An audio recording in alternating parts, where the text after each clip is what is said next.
복잡한 세상에서 운이라는 건 어쩌다가 로또가 당첨된 것 같이 운이 좋았다 하는 건 굉장히 랜덤같이 여겨져요. 근데 운을 제가 조금 생각을 해봤더니요. 운이란 준비된 자에게 열리는 하나님의 카이로스의 시간이다. 운이란 준비된 자에게 주어지는 하나님이 바로 딱 개입하시는 카이로스의 시간이다라는 것을 제가 알게 됐습니다. 여러분 모두에게 이제 다음 주에 억수로 운 좋은 주가 되시기를 축원합니다.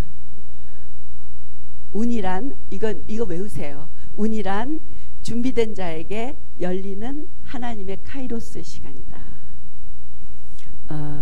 사실 우리 교회에 오시는 분들은 조금 별난 분이라고 봐도 돼요. 왜냐하면 큰 교회 가면 한두 주쯤 예배 안 가도 편하잖아요. 근데 여기는 빤하게 한 주만 안 와도 바로 다 알고 그쵸? 완전 폭풍 공감되죠. 근데 우리 교회를 다니시는 분들이 그러니까 건지셔야 될 게 있어요. 신앙의 성장이 진짜 확실하게 돼야 돼요. 제가 지금까지 살아본 것 중에 예수 믿는 것처럼 본전이 많이 들어가는 일은 없어요. 내가 녹음을 안 하니까 너무 자연스럽게 말할 수 있어서 좋아. 그래서 제가 한때는 제 슬로건이 그거였어요. 본전 건지게 믿자. 정말 예수 믿는 건 본전이 많이 드는 일이에요. 오늘 같은 날도 너무 밖에 좋은 일이 많잖아요. 근데 여기 와서 앉아 계셔야 되고 우중충하게 헌금도 갖고 오셔야죠. 성경에서는 우리가 좋아하는 거 싹 다 못하게 하고 싫어하는 것만 하게 하시죠. 정말 본전 찾아야 돼요. 예수 믿는 건. 그래서 제가 옛날에 한 10년 동안 기도 제목이 하나님 저는 진짜고 싶습니다. 예수 믿는 건 진짜고 싶습니다. 그때 제가 기도가 조금 잘못된 게 하나님 저 귀걸이 목걸이 전부 가짜래도 돼요. 이걸 안 했어야 돼. 근데 그걸 했어요. 그래갖고 진짜가 없어 나. 근데 그때 간절하게 10여 년 동안 기도했던 건 예수 믿는 건 진짜여야 합니다. 하나님 저 예수 믿는 건 진짜이고 싶습니다. 저는 진짜가 되게 해주십시오. 이게 10년 동안 저의 기도 제목이었어요. 그래서 종교와 복음의 차이를 먼저 우리가 잠깐 짚고 지나가시겠습니다. 우리는 흔히 종교와 어떤 신앙을 우리가 왜 어디서 종교난 적을 때 기독교 이렇게 적으니까 나는 종교가 기독교야 라고 생각하는데 종교와 신앙은 달라요. 종교는 우리 스스로 야기한 사회적 혼란으로부터 벗어나고자 마련한 세속적인 신조들의 혼합물이에요. 좀 말이 어렵죠? 그 다음 걸 볼게요. 종교란 개개인의 도덕적, 사회적 그리고 의식적인 행동을 통제하는 믿음의 체계에 대한 집착이다. 조금 말이 어렵습니다. 이게 누구죠? 그분의 책에서 제가 적은 거예요. 누구죠? 하나님 나라 원리 같은 거 적으신 비행기 사고가 나서 돌아가신 목사님 있죠. 근데 한번 곰곰이 생각해 보면요. 종교는 우리의 의식적인 행동을 통제하는 믿음의 체계에 대한 집착일 뿐이에요. 그럼 우리는 제가 지금까지 저는 정말 부자들도 아는 사람이 있어요. 그리고 진짜 자녀를 완전 잘 가르쳐서 정말 날마다 신문에 나는 자녀를 세계적인 자녀를 둔 사람도 알고 있어요. 그리고 사회적으로 꽤 높은 데까지 국무총리라 그러면 꽤 높은 데까지 올라갔잖아요. 그런 사람들도 알고 있어요. 근데 끝에 가서 남는 건 뭐냐 하면 믿음 하나 남더라고요. 믿음 하나 남더라고요. 돈, 사회적인 지위, 자녀 교육 그거보다 가장 소중한 게 믿음이 남는 거더라고요. 근데 종교에서는요. 믿음하고는 상관없어요. 사실은. 종교는 거의 껍데기의 문제예요. 믿음은 아까 이성수 집사님이 기도해 주실 때 제가 너무 감사했던 게 믿음은 속사람의 변화예요. 또 그 다음에 우리 한번 볼까요? 종교가 생겨난 이유는 인류가 지닌 문제를 해결하고 삶 가운데 소망과 믿음을 심어주기 위해서예요. 뭐냐면 우리가 전에 한번 제1의 인류, 제2의 인류, 제3의 인류 이거 할 때 우리는 하나님 그 창조의 원본을 잃어버렸잖아요. 그러니까 거기에서부터 두 번째 인간으로서 그 자기네가 문제가 있다는 걸 알게 된 거예요. 그 문제를 해결하고자 삶 가운데 소망과 믿음을 심어주기 위해서 종교라는 것을 인간이 만들었습니다. 그러나 종교는 인류의 해결책이 되기보다는 오히려 더 많은 문제들만 만들 뿐이었습니다. 세상에 제일 무서운 전쟁이 종교 전쟁이에요. 집안에서도 뭐 인간성 뭐 무슨 관계 벗어나서 종교가 틀리면 하나가 될 수가 없어요. 그만큼 종교는 근원적인 것을 다루고 있어요. 근데 그 종교는 인류의 해결책이 되기보다는 오히려 더 많은 문제들을 만들어 왔습니다. 지금까지. 종교는 사람들이 규정할 수 없는 인간 영혼에 대한 선천적인 갈급함을 만족시키기 위한 결과물이다. 그러나 정말 인간 영혼에 대한 선천적인 갈급함을 만족시키지 못했습니다. 이 공허함은 인간이 소유해왔던 무언가를 잃어버리면서 발생한 공허함 속에서 생겨난 것이다. 기가 막히죠. 우리가 첫 번째 하나님이 창조하신 인류에서부터 두 번째 인류로 되면서 인간에게 생겨난 감정은 공허함이에요. 그 공허함을 메우기 위해서 만들어낸 것이 바로 종교거든요. 그러나 종교는 인간에게 정말 해결책을 주지 못합니다. 저는 교회는 종교적인 어떠한 그 틀에서부터 뛰어넘어야 된다라고 믿는 사람입니다. 네. 교회는 하나님이 살아계시고 성령님이 우리 안에 거하시고 예수님이 생생하게 우리를 위해서 십자가에서 흘리신 그 피의 대가를 가지고 있기 때문에 우리는 제3의 인류, 세 번째 인류, 지금까지 없었던 십자가에서 태어난 세 번째 인류가 된 겁니다. 이거는 어느 종교하고도 비교할 수가 없는 게 바로 복음이에요. 또 다음 거 볼까요? 종교는요, 복음은 종교라는 제도를 넘어선 전 인류적인 갈급함에 대한 해결책입니다. 저는 우리가 종교에 머물기를 원치 않습니다.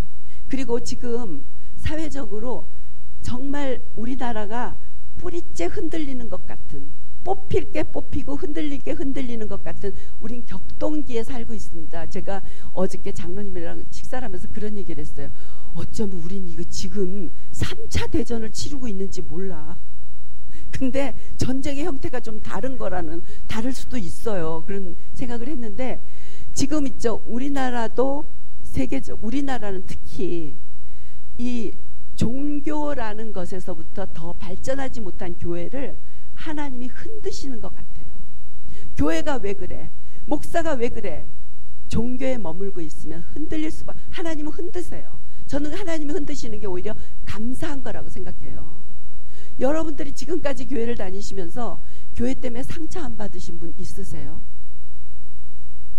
저 역시 마찬가지입니다. 교회가 종교에 머무른다면 우린 진짜 너무나 귀중한 예수 그리스도의 그 십자가의 보혈을 놓치고 있는 겁니다. 그 다음 거 볼까요? 종교는 사람의 행위에 의해 하나님이 움직이신다는 기본적인 가치관이에요. 그래서 우리나라는 다 어떤 게 있냐면요. 정성을 다한다. 네. 그래서 제가 어렸을 때만 해도요. 새집걸로 하나씩은 그런 분 계셨어요. 아침에 정한수 떠놓고 장독대에서 비시는 어른들.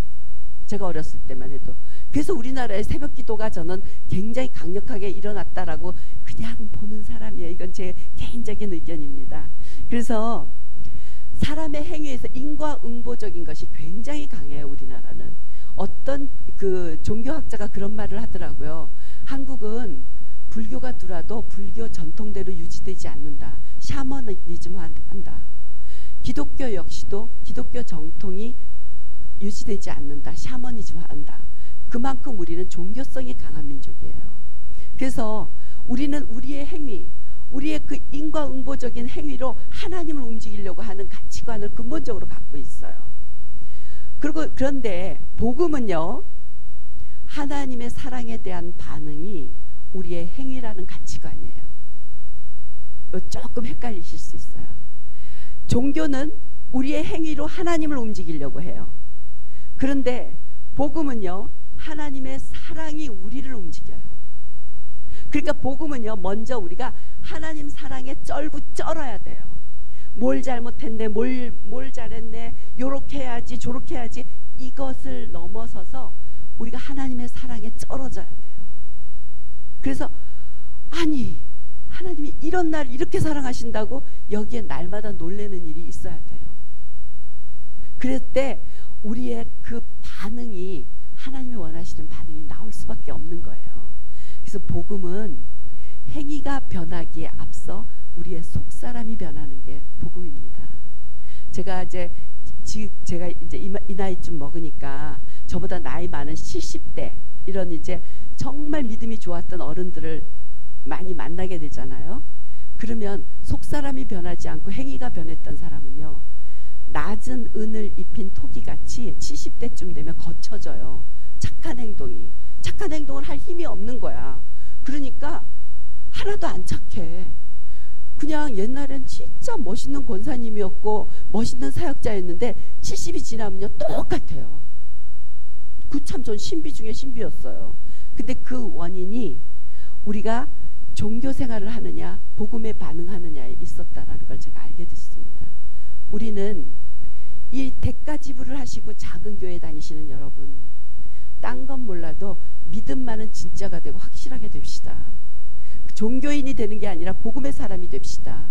내 행위로 하나님을 움직이려고 하지 않고 하나님의 사랑에 감복해서 나오는 행동이 나의 행동이 되기를 원합니다. 네. 동의하셨죠? 다음으로 넘어갑니다.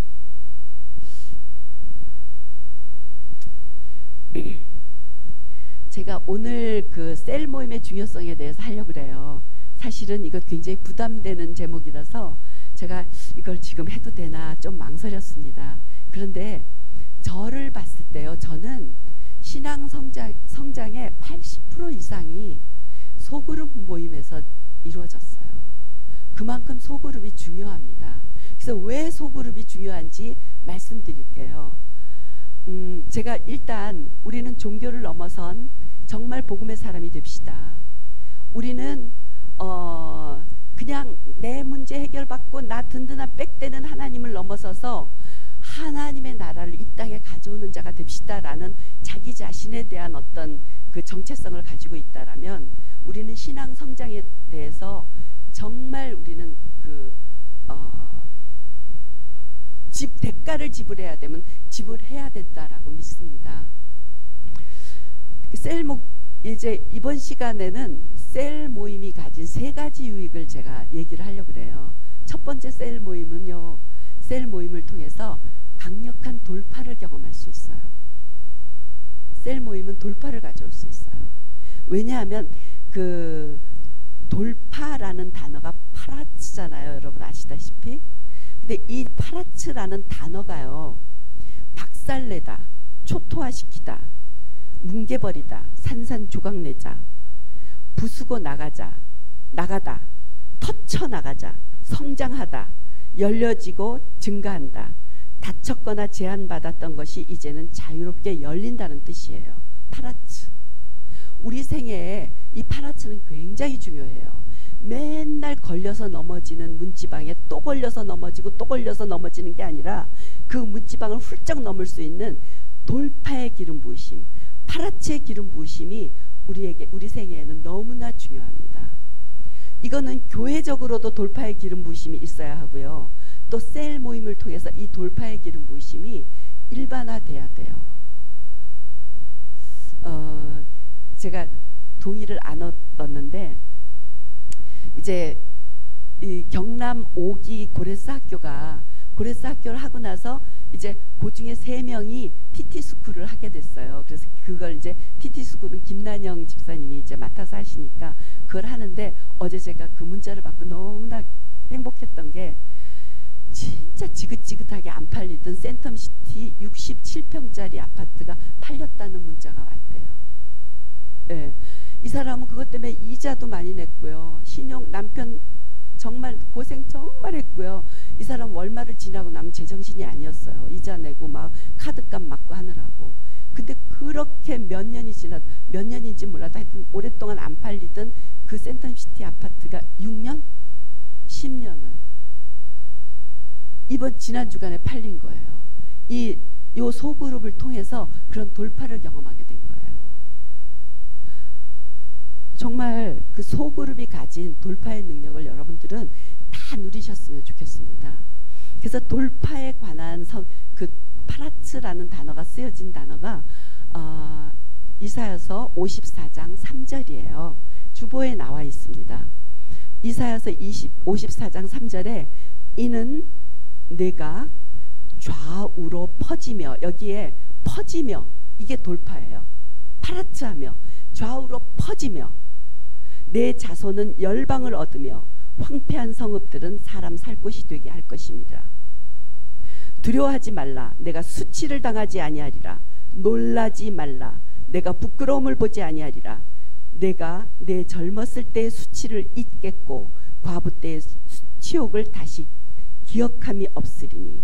돌파의 기름 부으심이 오면요, 자녀들에게 열방을 취할 수 있는 은혜가 주어집니다. 또 돌파의 기름 부으심이 있으면요, 열방을 자녀들이 얻고 황폐한 성읍을 사람이 살 곳이 되는 환경을 변화시키는 기름 부으심이 함께 주어집니다. 그리고 또한 모든 두려움과 수치로부터 벗어나게 됩니다. 이게 교회적인 집단적인 기름 부으심 안에 개인화되어지는 셀에서 이게 이루어집니다. 그래서 셀 모임이 중요한 거예요. 제가 요거 감정, 말에 대해서 말의 기능에 대해서 저는 이렇게 좀 드라마틱한 설교를 못하고 이렇게 꼭 선생처럼 가리키는 것만 해서 죄송해요. 말을 우리 막 하잖아요. 이게 말이 장난이 아닌 거예요. 말은 말에서 생각이 생기든지 생각에서 말이 나오든지 이거는 상호간에 왔다 갔다 하는 기능이에요. 근데 하여튼 말과 생각에서부터 감정이 생겨나요. 그러면 감정에 의해서 인간은 행동해요. 그리고 그 행동을 감정에 의해서 행동하고 나면 결과는 오롯이 자기 거예요. 한번 여러분 생각해 보세요. 우리가 있죠. 굉장히 이성적인 사람도 감정에 의해서 결정해요. 그래서 자기 자식한테 막 이런 빌어먹을 놈 이렇게 감정적으로 말했다? 그래 놓고 감정적으로 훅 뱉어요. 빌어먹을 놈 이렇게 해놓고는 이성적으로 걔가 왜 빌어먹어야 되는지를 막 이제 증거를 수집하는 거야. 옆집에 공부할 때 너는 놀았다. 뭐 너 이렇게 할 때 너는 이랬다 이러면서 엄마 말 안 들었다. 아빠 말 안 들었다. 너는 내 지갑에서 얼마를 꺼내갔다. 물증은 없으나 심증은 있다. 뭐 이래갖고 걔가 빌어먹어야 될 이유를 다 이성적으로 생각하는 거예요. 그러니까 결국 우리는요, 이성적인 것 같으나 말과 생각에서 감정이 생기고 그 감정에 의해서 행동해요. 그리고 그 행동에 대한 결과는 자기가 책임져야 되는 거예요. 지금 여러분들의 환경이 어떤지 그거는 여러분들이 어떻게 행동했는가에 대한 산물이에요. 여러분들이 제일 뭐 이렇게 보실 수 있는 걸로 내가 먹은 것에 대한 결과가 지금 이 산물이에요. 내 행동의 결과예요, 이거는. 근데 셀 모임을 통해서 뭐가 이렇게 바짝 바꿔질 수 있냐면요, 말이 바뀌는 거예요. 감사의 말로. 지난주에 우리 임민혜 집사님 말했던 것처럼, 그 발표한 것처럼 감사라는 것은요, 우리에게 없는 감정이에요. 감사는요, 퇴화된 인간의 꼬리뼈 같은 거예요. 우리는 감사가 원래 없어요. 근데 이 감사는요, 계속 우리가 훈련하고 우리가 이렇게 근육을 만들어 나가야 되는 거예요. 저는 육체의 연습은 약간의 그 유익이 있으나 뭐죠? 경건의 훈련은 이생과 내생에 영원한 그 유익이 있다라는 말씀이 디모데 전서가 후서에 있죠. 그럴 때 이 영혼의 그 경건의 훈련이 뭘까? 그 여러 가지 있겠죠. 그 중에 아주 핵심되는 훈련이, 경건의 훈련이 말과 감사예요. 그럴 때 우리가 감사의 말을 하기 시작할 때요, 그리고 감사의 말을 하기 시작하면 믿음의 생각이 더해져요. 처음에는요 안 그런 것 같은데 이게 더해져요. 그래서 감사의 말과 믿음의 생각이 더해질 때 정화된 감정이 생겨요.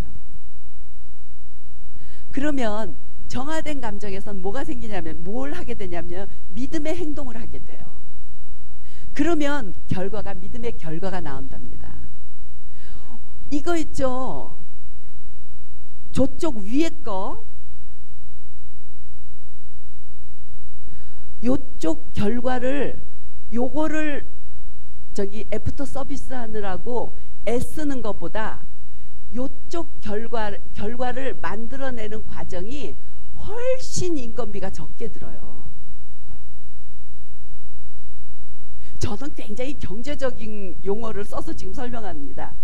요렇게 말하고 생각하고 요렇게 행동해서 갖게 된 결과보다요, 이것을 뒷감당하느라고 치러야 되는 비용보다요, 요렇게 해서 요거를 바꾸느라고 치르는 비용이 훨씬 더 저렴해요. 그랬을 때 우리는 정화된 감정과 믿음의 행동을 통해서 믿음의 결과가 나올 때, 저는 안 믿는 사람들에게 보여줄 수 있는 삶의 열매라고 저는 믿습니다. 이삭이, 아브라함이 이 삶의 열매가 있을 때 이방인으로 딸랑 그 땅에 들어가서 산 그 외로운 가족에게 왕이 군대 국방부 장관과 함께 와서 조약 맺자고 하면서 조공을 드리죠. 네가 무슨 짓을 해도 하나님이 너와 함께 하시더라. 이제 우리를 해치지 말아달라. 조공을 바치죠. 저는 여러분들이 조공을 받는 게 좋아서가 아니라, 세상 사람들에게 여러분들의 삶의 결과가, 믿음의 결과가 삶의 결과로 나올 때 세상 사람들이 여러분들로 말미암아 도전을 받으시기를 바랍니다. 네 속에 뭐가 있다. 제가 고3 때 이제 가르쳤던, 주일학교에 가르쳤던 고3 주일학교 선생 할 때 그 친구가 중국으로 유학을 갔어요. 근데 고3 때 이제 정말 단단히 가르쳤죠. 그랬을 때 이 친구에게 밤에 그 교수들이 밤에 찾아오는 거예요, 몰래. 그 친구의 이름을 부르면서 네 속엔 뭔가 있다.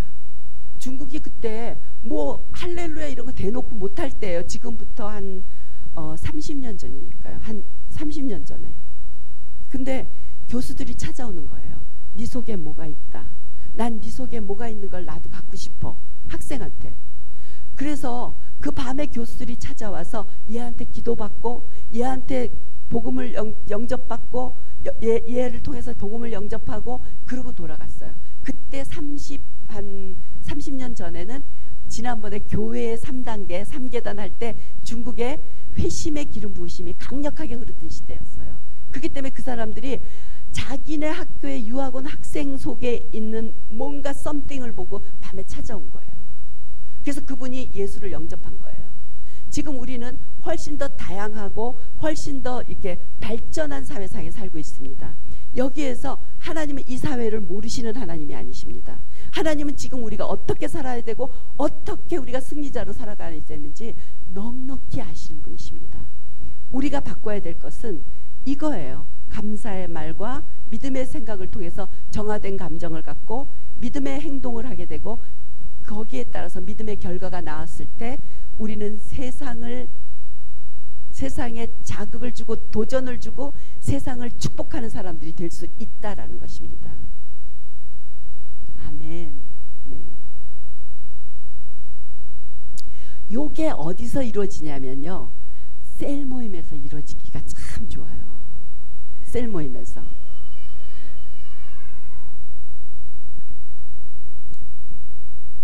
그래서 셀은요, 삶의 돌파를 경험하게 돼요.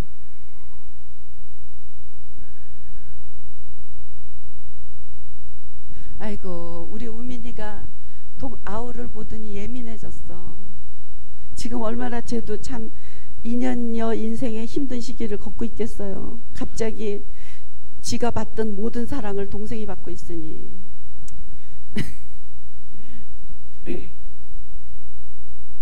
그 다음에 있죠. 우리가 신앙생활을 하면서 셀 모임은요 아주 든든한 지원 그룹이에요. 예.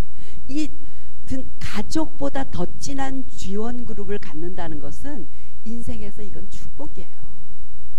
그래서 셀 모임이 중요한 것은 너무나 든든한 나의 지원군들이 생기는 거예요. 가족은 설명하기도 어쩌고 저쩌고 이렇게 될 수 있는데 셀 모임은요 아주 든든한 지원군이에요. 저는 사실은 너무나 연약하고 단점 투성이었고 열등감 투성이었고 굉장히 많은 좌절과 낭만과 이런 아주 정말 찌질이 같은 인생이었는데 셀 모임을 하면서 거기서 굉장히 격려받고 칭찬 듣고 인정받고 하면서 제가 셀 모임에서 참 많이 성장한 것 같아요. 여러분도 이 셀 모임이 가진 이 특혜를 다 누리셨으면 좋겠어요. 지원 그룹을 갖게 돼요. 그래서 우리가 마태복음 18장 19절에 주보에 있습니다. 딱 보세요. 진실로 다시 너희에게 이르노니 너희 중에 두 사람이 땅에서 합심하여 무엇이든지 구하면 하늘에 계신 내 아버지께서 그들을 위하여 이루게 하시리라. 여기서 있죠. 두 사람이 합심하여. 이게 합심이 있죠. 우리 보통 뭐 마음 모아 뭐 같은 입술로 뭐 주여 삼창하고 기도하고 이 정도가 아니에요. 합심은 그가 나고 내가 그예요. 그 사람이 잘 되는 게 내가 잘 되는 거고 정말 질투 하나도 없고 시샘 하나도 없고 그 사람을 위해서 서피차가 헌신하는 관계, 이게 바로 영적 가족의 관계거든요. 이 지원 그룹 안에서 함께 합심해서 기도했을 때 그것은 반드시 돌파됩니다. 이루겠다고 약속을 하셨어요. 이 약속을 하셨는데 우리가 참 신비하게도 이 마태복음 18장 19절을 경험하는 사람은 별로 없어. 왜 그럴까요? 진정으로 합심이 이루어지지 않았기 때문에. 이것에 대해서 우리는 별로 안타깝지 않은데 안타까우신 분은 하나님이신 거예요. 야, 내가 니네들한테 그렇게 좋은 걸 줬는데, 좋은 약속을 줬는데 니네는 왜 그 약속을 안 꺼냈으니? 우린 너무 겉핥기식의 관계, 겉핥기식의 어떤 매너 있는 관계에서 멈추는 거예요. 교회는 교회가 좋아하는 마스크가 있잖아요. 안녕하세요 이거요. 영어는 집에 두고 오고 교회 마스크를 딱 쓰고 온다. 그러고서는 교회에서 막 교양 있는 거 하고 집에 가서는 다시 교양 마스크는 다음 주까지 여기 쉬고 있어. 그리고 이제 자기 본래 마스크를 쓰고 또 웽 하고 자기대로 살죠. 근데 우리 정말 있죠. 교회 마스크 없어야 돼요. 제일 솔직하고 제일 쪽팔려야 되는 데가 저는 셀 모임이라고 믿어요.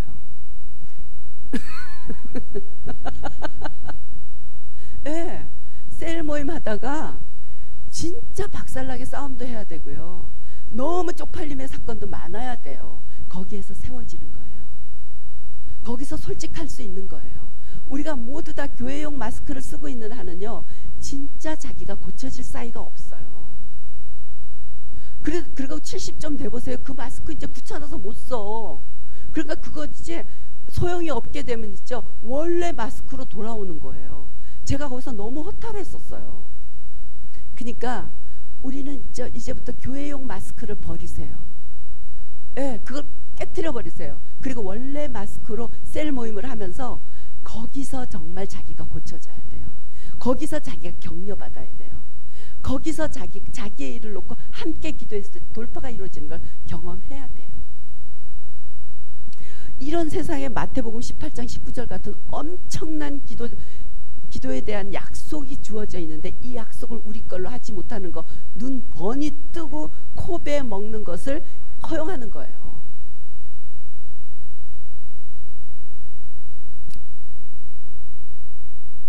그런데 이 사람들이 있죠, 저한테 유머를 가르쳐 달래요. 참 내가 개그우먼도 아닌데 유머를 가르쳐 달래요. 그러면서 유머를 가르쳐 달라서 제가 나 웃겨? 그러면 웃긴대요.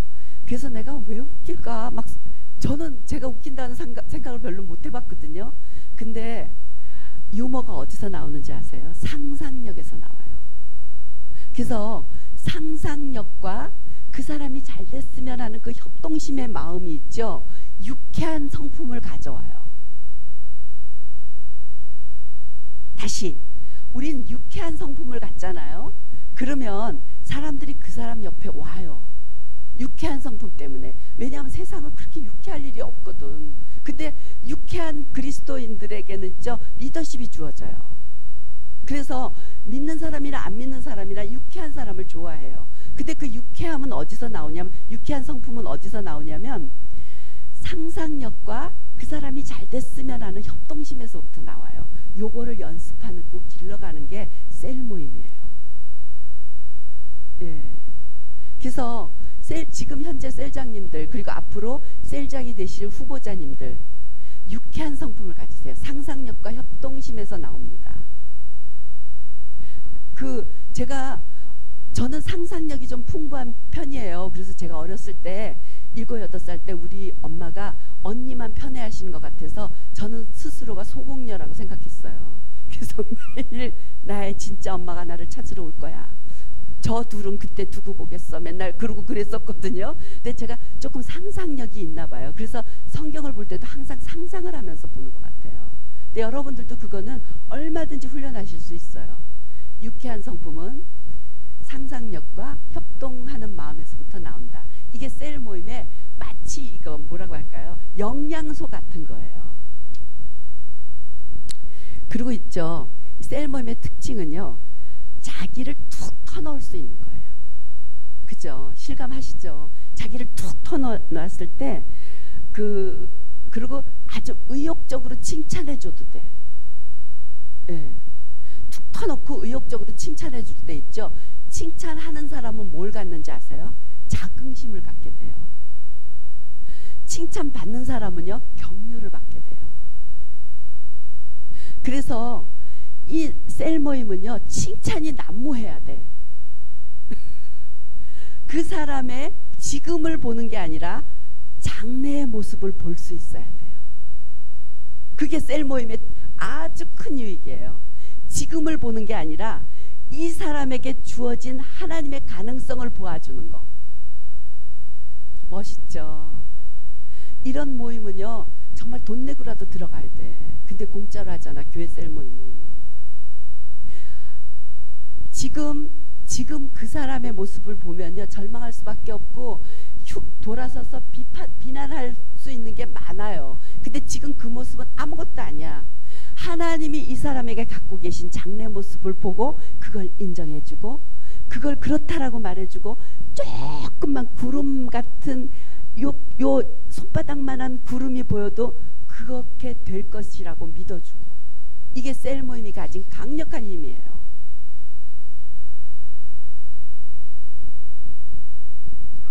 첫 번째, 돌파가 이루어진다. 두 번째, 셀 모임을 통해서 자기가 든든한 지원 그룹을 갖는다. 이 지원 그룹은요, 가족보다 더 사실은 가까워요. 제가 서울에서, 그러니까 지금부터 한 40년 전이네요.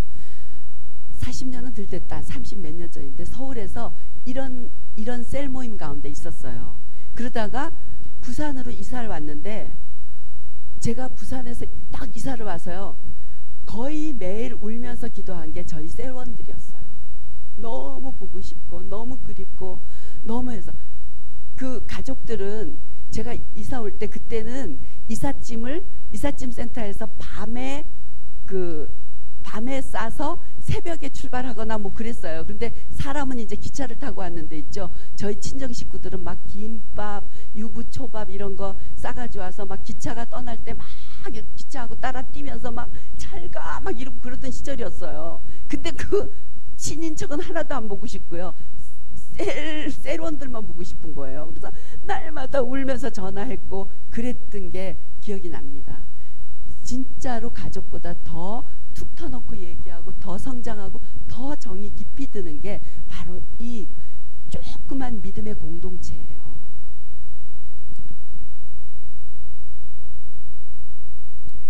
그 다음에 아주 중요한 게 있어요. 이 세상을 이길 힘이 어디서 나오는지 아세요? 자존심에서, 자존감에서 나와요. 그리고 그 자존감은요, 자신감을 줘요. 네. 우리는 세상을 이기는 자들이에요. 근데 우리가 이기냐고요. 그죠? 우리 안에 계신 분이 세상을 이기신 바로 그분이세요. 그런데도 우리는 세상을 이기지 못해요. 그 세상을 이길 수 있는 그 자신감은 어디서 나오냐면요, 세 가지 균형에서 나와요. 세 가지 균형은 뭐냐면, 하나님을 믿는 믿음, 첫 번째가. 두 번째는 형제를 신뢰하는 그 신뢰. 세 번째는 내가 나를 사랑하는 그 믿음. 요 세 개가 균형이 잡힐 때 있죠, 우린 굉장히 자신감과 자존감을 가질 수 있고, 세상을 이기는 그 하나님이 내 안에 계신 그 하나님이 역사하실 수 있도록 자기를 마음껏 내드릴 수 있는 아주 유연한 존재가 되는 거예요. 그래서 이 세 가지가 균형이 있어야 돼요. 근데 여러분, 왜 구약 성경이 쭉 오다가 복음서가 4개가 있잖아요. 복음서는 예수님이 그 제자들의 생각을 바꿔주시는 거죠. 하늘나라는 이런 거야, 하나님의 사람은 이런 거야, 하나님은 이런 걸 원해서, 그리고 그 제자들을 훈련시키시잖아요. 그리고 우리는 지금 복음서 다음에 이 서신서의 그 삶의 형태를 보고 우리가 이렇게 해야 되는구나 라고 배우잖아요. 근데 그 엄청난 바울이 쓴 서신서 모든 서신서에는요, 이 세 가지 신뢰의 산발이가 딱 들어있어요. 시작에 한번 보실래요? 바울의 서신서에는 세 가지 대상에 대한 사랑과 신뢰가 항상 서신서 시작에 써 있어요. 그래서 이거를 그냥 우리는 넘겨버려요, 서신서를 읽으면서. 근데 갈라디아서부터 이제 이렇게 있기 때문에 제가 순서를 적은 거예요. 갈라디아서 1장 1절에서부터 3절은 사람에게서 난 것도 아니요, 사람으로 말미암은 것도 아니요, 오직 예수 그리스도와 그를 죽은 자 가운데서 살리신 하나님 아버지께로 말미암아 사도된 바울은 자기 자신에 대한 신뢰와 믿음을 이렇게 딱 말하는 거예요. 우리가 만약에 이 편지를 쓴다면 뭐라 그럴까요? 믿음도 없는 내가, 할 줄 아는 것도 없는 내가, 어쩌면 이렇게 쓸 수도 있어요. 바울은 안 그랬어요. 자기 자신에 대한 신뢰와 자기 자신에 대한 믿음을 먼저 딱 공포를 했어요. 산발이의 한 축이에요. 두 번째 축을 볼까요? 함께 있는 모든 형제와 더불어 갈라디아 여러 교회들에게. 두 번째예요. 갈라디아 모든 교회의 그 형제들이 문제가 많고 아직도 믿음이 어리고 다 하지만 그 사람들을 딱 그 산발이 두 번째 축으로 딱 말하는 거예요. 그들을 사랑한다. 너희들은 성도다. 너희들은 거룩한 자들이다. 세 번째, 하나님 우리 아버지와 주 예수 그리스도로부터 은혜와 평강이 있기를 원하노라. 세 번째 산발이에요. 이 세 번째 대상에 대한 사랑과 신뢰가 있을 때요, 우리는 굉장한 자존감과 자신감을 가질 수 있습니다. 자존감과 자신감이 없으면 내 안에 계신 세상을 이기신 그분이 마음껏 역사하실 수 있도록 나를 유연하게 열어놓을 수가 없어요.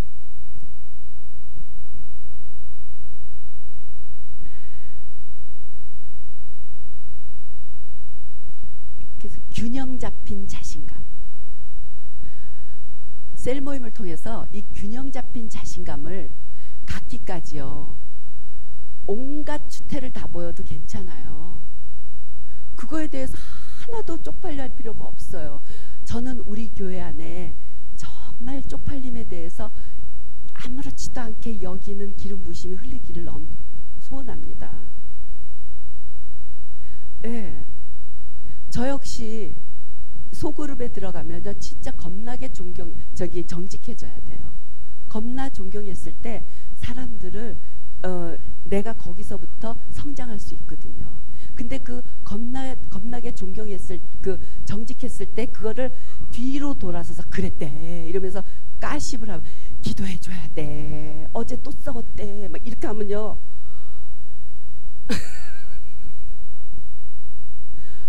기도하지 마세요. 그리고 판단도 하지 마세요. 예, 싸워도 돼요. 별걸 다 해도 돼요. 그래도 되는 게 셀 모임이래야 돼요. 여러분 이 가치를 소홀히 여기시겠습니까? 이 셀의 축복을 어디 가서 이런 셀의 축복을 누리시겠어요?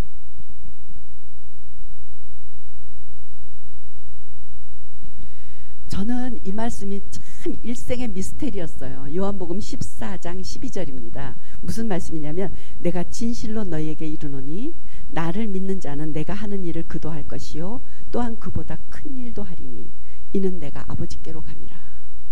물론 12절, 13절, 14절에 가면 하나님이 기도에 응답하시기 때문에 내 이름으로 구하는 건 뭐든지 내가 이룰 것이기 때문에 내가 너희들은 나보다 더 큰 일을 한다라고 하셨지만 제가 지금까지 본 사람 중에요. 예수님보다 큰 일을 한 사람은 못 본 것 같아요. 이게 저는 뭘까? 이게 틀릴 수도 있어요.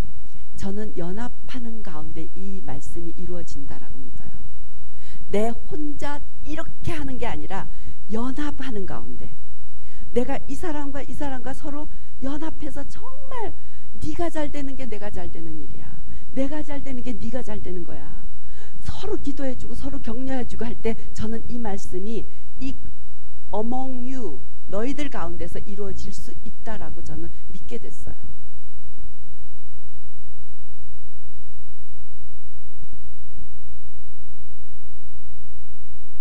예수님이 이 말씀을 하실 때는 네가 진짜 뛰어난 은사자가 되거나 능력자가 되거나 네가 잘나서 이렇게 될 수 있는 게 아니다라는 전제를 하고 하신 말씀 같아요.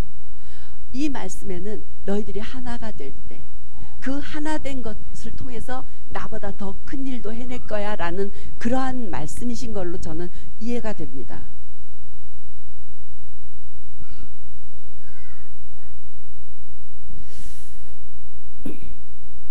인간에게 있는 가장 강력한 힘은요, 성경 말씀을 믿는 믿음의 힘이에요. 성경 말씀을 믿는 믿음의 힘.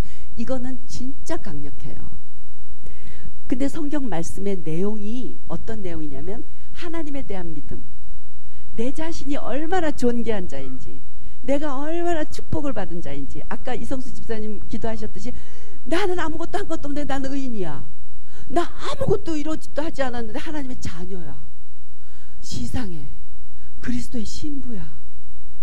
세상에 나 아무것도 한 것도 없는데 다윗보다 너는 큰 자야. 천국에서 너 모세보다 큰 자야. 마태복음 11장 11절. 그러한 것이 써있는 게 성경책이란 말이에요. 이것의 믿음의 힘을 우리가 발휘할 때가 됐어요.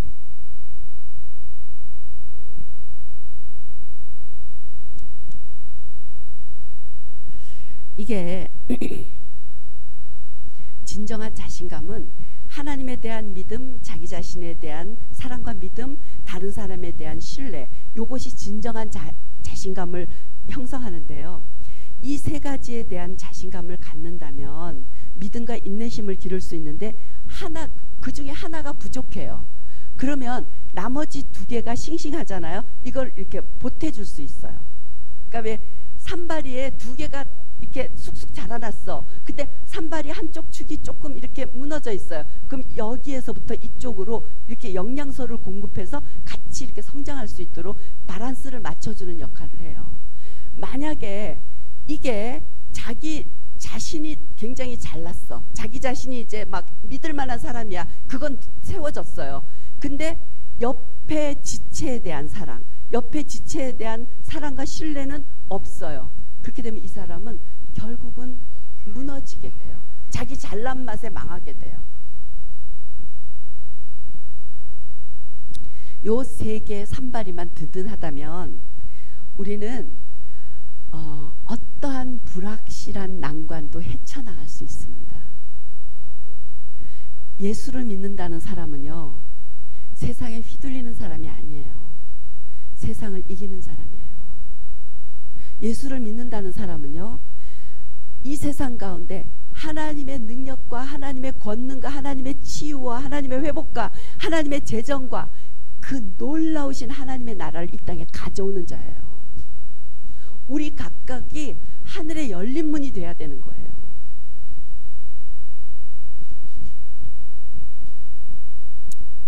그렇기 때문에 우리는 웬만한 난관도 헤쳐나갈 수 있고요.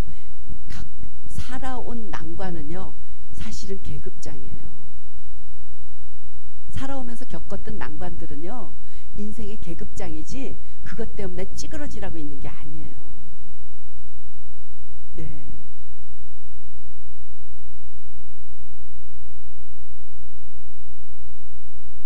지난주에 장로님이 간증하셨잖아요. 근데 제가 여쭙지 않고 또 말할, 한 가지 말해서 집에 가서 혼날지도 모르는데 장로님이 회사 출근을 하시는 그날 새벽부터 딸꾹질을 하기 시작하셨어요. 근데 그때 그냥 가만히 있었어요. 근데 수요일쯤 병원에 가서 약을 처방받아서 약을 드셨는데 딸꾹질이 안 멈추시는 거예요. 그리고 금요일날 서울 갔다 왔잖아요. 근데 제가 운전을 하고 오는데 저는 우리 엄마가 임종하시는 걸 봤어요. 딱 그때 상황인 거예요. 뭐냐면 숨이 안 쉬어져서 거기서 10초만 더 가면 임종이에요. 이러는 거 있잖아요. 근데 참 신기하게도 겁이 안 났어요. 제가 운전을 막 비 오는데 운전을 하고 오는데 옆에서는 거의 이 제가 딸꾹질 하시는 걸 재봤더니 3초마다 한 번씩 하세요. 3초마다 한 번씩 하시다가 가끔 가다가 한 10여 분 만에 임종하기 직전에 소리가 나는 거예요. 이러고 넘어가는 소리. 그러니까 금요일 날 밤에 도착해서 토요일 아침에 이제 병원에 응급실이라도 가려고 일어나셨는데 보니까 얼굴이 이렇게 부으셨더라고요. 그렇게 숨을 못 쉬고 하셨으니까 하나도 겁나지 않았어요. 정말 신기했어요. 저도 경험이. 그때쯤 되면 당황해야 되고 겁나야 되고 이제 내가 이제 곧 이제 심각한 일을 맞이하게 될 것 같은 온갖 불안이 다 와야 되는데 겁나지 않았어요. 그리고 굉장히 담대하게 장로님이 이렇게 식탁 의자에 앉으셨을 때 저를 따라하세요. 그러면서 제가 기도를 함께 했어요. 그러니까는 약이 안 들을 때는요, 처방이 그래서 그렇다라기보다도 영적으로 묶여있는 게 있다라고 보면 돼요. 그래서 그 영적으로 묶여있는 것은 어떻게 푸는지 아시죠? 용서와 회개예요. 이거는 망고 이거는 그냥 변치 않는 진리예요. 영적으로 묶여있다. 이것을 푸는 방법은 회개와 용서예요. 그래서 간단하게 우리는 막 회개하면 마음이 후련해질 때까지 눈물 한 방 쏟고 막 목 다 잠길 때까지 아글아글 써서 기도하고 막 핏대 올라야 돼 이렇게 생각하잖아요. 하나님은 그렇게까지 잔인하시지가 않으시다니까요.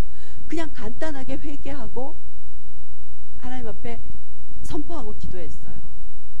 그리고 나서 이제 병원에 갔어요. 근데 병원에 갔는데 응급실에 이제 파티마 병원 응급실에 갔는데 너무 유쾌했어요. 응급실은 유쾌한 장소가 절대로 아니잖아요. 근데 너무 유쾌했어요. 그래갖고 응급실 전체가 위아더 월드가 된 거예요. 거기 간호사, 의사 막 이런 사람들이 다 너무 행복해졌어요. 장로님하고 제가 들어가서. 그리고 딱 약 한 알에 딸꾹질이 멈췄어요. 그래서 제가 그 다음날 장로님한테 아침에 그 말을 했어요. 여보, 성경에 하나님이 찾아오셔서 목 누른 남자가 또 있어요. 그러니까 누구냐? 야곱이라고 있어요. 당신은 지난 주간에 야복강을 건넌 거예요. 야곱은 야곱에서 야복강 나루에서 이스라엘로 이름이 바뀌었습니다. 당신은 이제 정말 하나님 나라 안에 귀한 축복의 통로가 되시는 걸로 당신의 존재와 이름이 바뀌었어요. 그랬더니 실감을 아직은 안 하고 계시죠. 근데 저는 실감을 해요. 그렇게 되실 거예요. 네. 여러분들이 이렇게 생각하지 마세요. 약복강 나루는 꼭 강이 있어야 되고 그날 밤새고 환도뼈를 맞아서 절름거리고 이래야 된다.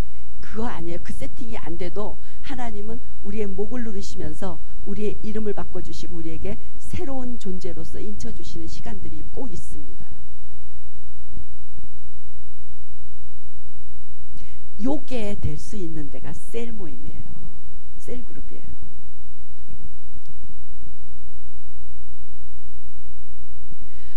그리고 셀 모임에서 뭐를 또 우리가 같이 같이 느낄 수 있냐면요. 로마서 8장 28절이에요. 하나님을 믿는 자들에게는 모든 것이 합력해서 선을 이룬다. 써있죠. 여기 8장 28절. 우리가 알거니와 하나님을 사랑하는 자 곧 그의 뜻대로 부르심을 입은 자들에게는 모든 것이 합력하여 선을 이룬다. 이게 나 혼자 있으면요, 나만 망한 것 같아. 그리고 이제 나만 망한 것 같아. 또 어떤 게 딱 오는지 아세요? 내가 뭘 잘못했어. 그래서 여러분 왜 그거 있죠? 암입니다. 준비하세요. 이런 말 들으면 있죠. 다들 100이면 90명이 그런 소리를 해요. 내가 뭘 잘못해서 나한테 이 병이 왔냐고. 그게 아니라 잘못해서 온 게 아닌데 우리는 있죠. 기본적으로 그런 생각을 해요. 내가 뭘 잘못했길래 나한테 이런 재앙이 오는 거야. 그런 생각을 해요. 근데 우리는 혼자 있으면 그런 생각을 할 수밖에 없어요. 근데 이 셀 모임을 통해서 아니야. 하나님을 사랑하는 자, 그 뜻대로 부르심을 받은 너에게는 모든 것이 합력해서 선을 이루게 하셔라는 것을 격려해주고 확인시켜주고 그렇게 기대하게 하고 절망하지 않게 하고 그렇게 해서 그 일이 빨리 이루어지게 할 수 있는 게 셀 모임이에요. 그래서 하나님을 향한 믿음을 점점 크게 할 수 있죠. 셀 모임 가운데 그런 일이 벌어지면 어떻게 되느냐면요, Do it again의 역사가 일어나요. 그런 일이 있었어? 나한테도 있겠네? 제가 말을 바꿨잖아요. 사춘이 땅을 사면 배가 아프다가 아니라 사춘이 땅을 사면 상추라도 심어 먹을 수 있다. 이렇게. 우리는요, 민족성이 그 말로 질투를 가리켰어. 우리는 뼛속 깊이. 아니에요. 사춘이 땅을 사면 상추라도 심을 수 있다로 바꿔야 돼요. 그 셀원이 땅을 사면 유기농 야채를 먹을 수 있다. 이렇게 바꿔야 돼요. 셀원이 땅을 샀단 말이야. 이렇게. 이게 아니라 셀원이 땅을 사면 유기농 야채를 먹을 수 있다. 이렇게 생각을 바꿔야 돼요. 셀원이 잘 되는 게 나야 잘 되는 거예요. 이게 가족이에요. 믿음의 가족이에요. 우리는 믿음의 가족 하면 훈훈한 분위기로 끝나면 안 돼요. 훈훈한 분위기는 조그만 시작일 뿐이야. 때로는 험악한 분위기도 될 수 있어요. 그러나 궁극적으로는 하나가 되는 거예요. 한 몸이.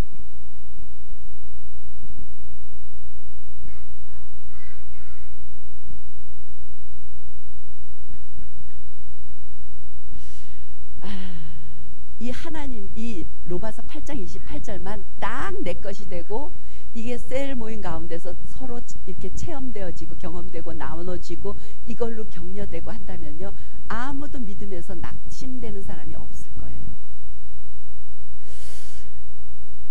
모든 걸 내려놓고 주님 앞에 맡기는 건 쉽지 않아요. 그렇기 때문에 소그룹이 필요한 거예요. 그 다음에 다른 사람에 대한 믿음, 이거 갖는 거 있죠. 이거는 다른 사람을 존경하고 감사하다는 뜻이기도 해요. 다른 사람을 감사하고 존경하는 거. 감사는 고마워하는 마음과 소중히 여기는 마음이라고 그랬죠. 이게 있죠. 저는 이거 참 안 되는 정말 못됐고 모진 사람이에요, 마음이. 근데 이 감사 근육이 늘어나면 날수록 제가 다른 사람을 존중하고 감사하고 하는 게 점점 쉬워져요. 여러분들 정말 이거 지난 2주간 동안 감사 근육 훈련 있죠? 이거 정말 해보세요. 이건 진짜로, 이거는 실생활에 정말, 이거는 대단한, 이거 뭐라고 할까, 이거를 도구예요. 예. 저는 하나님의 눈으로 우리를 이렇게 보실 때 감사의 2두박군 3두박군 뿔꾼 막 이런 거 되도록까지 연습을 하셔야 된다고 봐요. 저는 한때 이런 거 했어요. 사람을 비난하지 말아야지. 비난하지 말아야지. 나는 왜 남들은 안 보이는 게 내 눈에는 보일까, 이 조그만 눈이, 막 이랬거든요.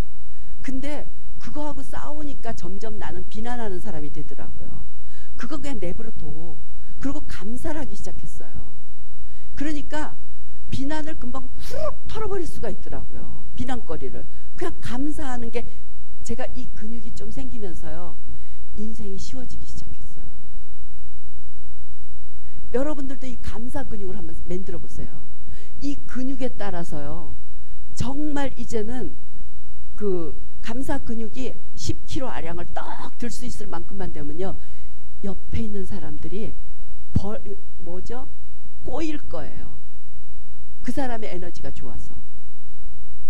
그게 우리가 세 번째 교회의 그 보내지는 단계, 아포스톨로스의 단계에서의 세상을 향해서 보내지는 사람의 상태입니다. 그리고 그렇게 서로 이렇게 세원끼리 서로 이렇게 존중하고 격려하고 이렇게 하다 보면요, 내가 이제 성공을 한다. 내가 이제 로또가 당첨돼 1등에. 그래서 갑자기 이제 45억이 생겼어요. 그러면 이 과정을 함께 이제 세론들이 같이 봤잖아요. 그러면 이게 돼. 딴 때 얘가 좀 치사한 얘기긴 하지만 내가 이게 45억의 로또가 그냥 생뚱맞게 됐어요. 그러면 우린 다 가로 열고 이런 마음이 들 거예요. 분명히 저 45억 때문에 망한다 쟤는. 이런 마음을 가질 거예요. 근데 우리가 이런 연합된 가족 안에서 이런 일이 벌어져요. 그럼 그래, 그 사람은 그럴만해. 그 사람은 그럴만해. 그 로또를 맞아도 아깝지 않은 사람이야 라고 서로가 인정함이 되는 거예요. 그럴 때 우리는 건강하게 되는 거예요. 얘가 좀 치사하지만 확 와닿죠. 이렇게 되는 거예요. 그래서 나의 성공이 이 지체들로부터 승인되어질 수 있는 기반이 되는 거예요. 이게 없으면요, 질투의 대상이 되고 저주의 대상이 되고 은근히 그러니까 에이그 하는 꼬라지 저런데 저 로또까지 돼갖고 45억을 현찰로 줬다고 저거 큰일이야. 저 인간 망하는데 저 3년이 안 걸려. 이렇게 된다고요. 근데 이 공동체 안에서 서로 세워져 가는 가운데 이런 일이 만약 벌어졌다고 칩시다. 그러면 그 사람에게 그것을 축복으로 돌려줄 수 있어요. 그 사람은 그럴만해. 와, 하나님 잘하셨다. 우리 하나님 진짜 멋지시다. 이 말이 저절로 나오게 돼요. 그러면 이 사람은 2천만 원 이상의 복권에 당첨된 사람은요 3년 안에 쪽박을 탄다는 통계가 있어요. 근데 그렇게 안 되는 거죠. 그렇게 안 되고 건강하게 하나님을 위한 재정 집행자가 될 수 있는 거죠. 그런데 우리가 다른 사람을 신뢰하는 거는요, 자기 나름대로 다 필터가 있어요. 그러니까 호불호의 필터가 있는 거예요. 그러니까 이렇게 생각하시면 돼요. 다른 사람이 나를 생각하기에 내가 다른 사람을 판단하고 하려면 내가 그렇게 해줬으면 우리는 다 좋지 않은 동기와 좋은 동기가 이렇게 서로 섞여 있잖아요. 근데 우리는 나한테 좋은 동기만 봐주기를 바라잖아요. 그런 것처럼 다른 사람도 내가 그렇게 저 사람이 나를 그렇게 봐줬으면 하는 대로 그렇게 그 사람을 봐주기 시작할 때 우리는 그게 이제 그 사람을 정말 격려하고 그 사람을 정말 인정해주고 성장시킬 수 있는 서로의 관계가 되는 거예요.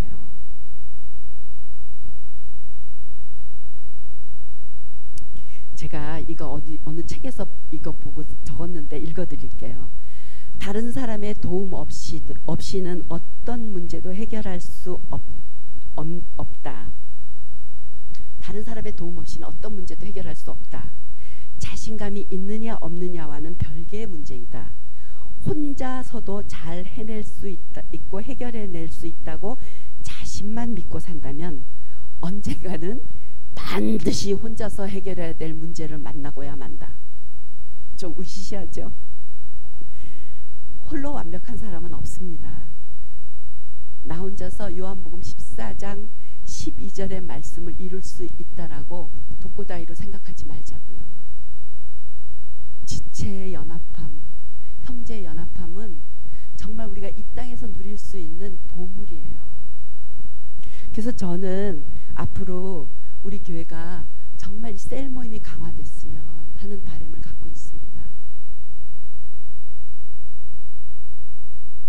우리가 앞으로 한 10년 후, 5년 후에는 이런 말이 교회 자체에서 없어지기를 바라요. 나는 믿음이 없어요. 난 할 줄 아는 게 아무것도 없어요. 예. 날마다 자기가 받은 은혜가 얼마나 컸는지, 나를 통해서 하나님이 역사하신 일이 얼마나 놀라웠는지 저는 그것을 간증하기 바쁜 셀 모임이 되면 좋겠어요.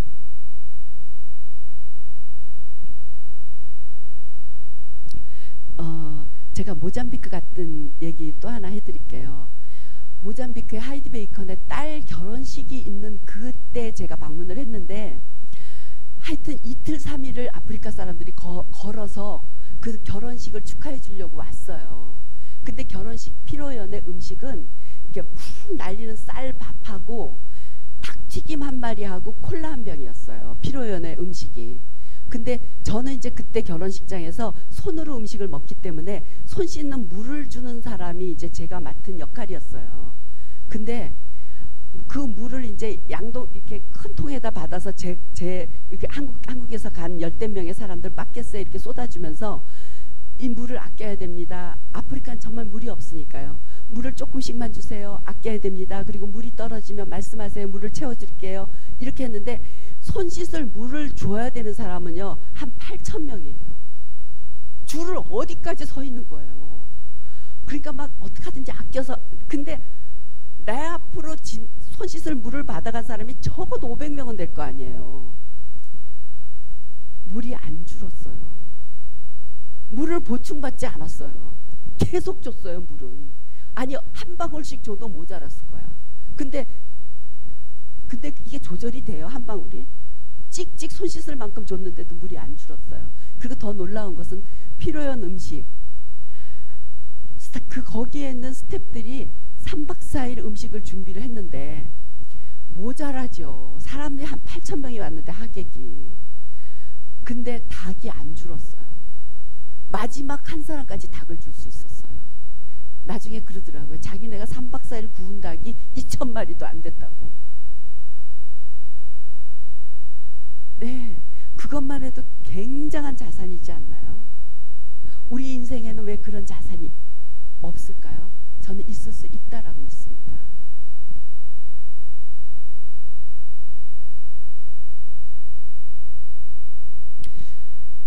이제 하나님을 믿는 것, 옆에 지체를 믿는 것, 그 다음에 나를 믿는 거예요.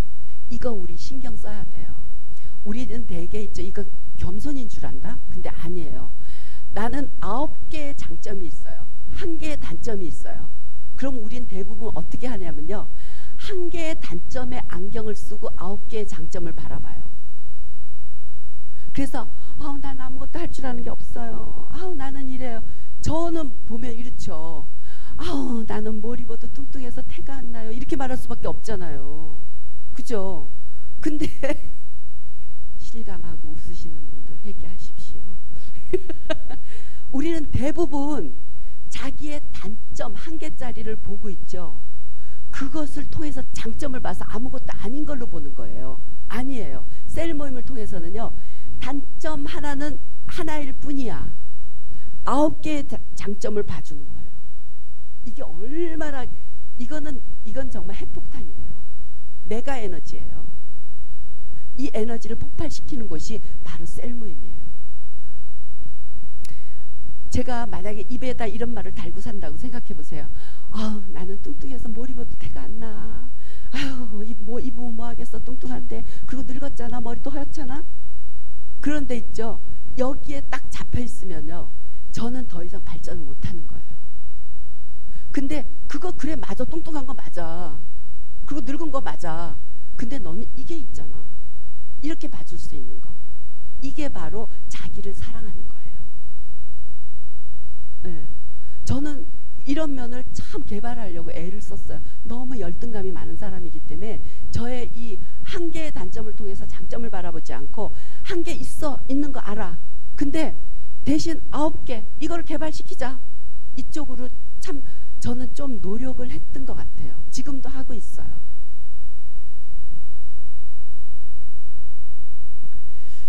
이 아우라라는 거 있죠. 아우라 여러분 아시죠? 후광. 이건 진짜 매력의 핵심이거든요.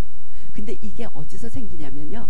내가 사랑받고 있다라는 것에서부터 아우라가 생겨요. 지난주인가 언제 했었죠? 아우라는 뭐죠? 우아하게 나의 내면을 통해서 환경을 움직이는 우아한 힘이다. 우리 다 그거 되고 싶잖아요. 아우라 있는 사람. 근데 이 아우라는요, 자기가 자기 자신을 인정하고 사랑하기 시작했을 때 생겨요. 근데 남이 해주면 너무 좋겠죠. 근데 남이 해줄 때까지 기다리지 말고 저렴하게 자기가 스스로 하면 돼. 이거는 별로 노력이 안 들어. 자기가 하는 건 저렴하게. 나는 한계 단점은 있어. 그러나 난 이게 있잖아. 그리고 나는 나를 사랑해주는 우리 가족, 셀 가족이 있잖아. 우리 가족이 있잖아. 이게 있죠. 든든한 받침이 되는 거예요.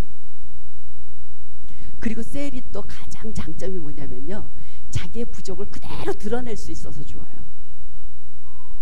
예, 포장 안 해도 되는 거. 아까도 말씀드렸죠.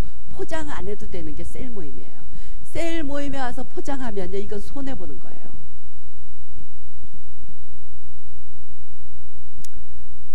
지금 여기까지 셀의 그 소중함을 여러분과 나눴습니다. 왜 우리는 예수를 믿으면서 교회를 다니면서 하나님의 자녀라고 하면서 세상을 이기는 자의 믿음을 갖지 못할까? 왜 우리는 여전히 찌질한 채 있을까? 이제 우리는 찌질한 채 있는 거는 오늘로서 끝이에요. 우리는, 우리 안에 계신 분은 세상을 이기신 바로 그분이세요. 우리는 환경에 휘둘리는 자가 아니라 환경을 바꾸는 자들이 될 수 있는 권위가 주어져 있어요.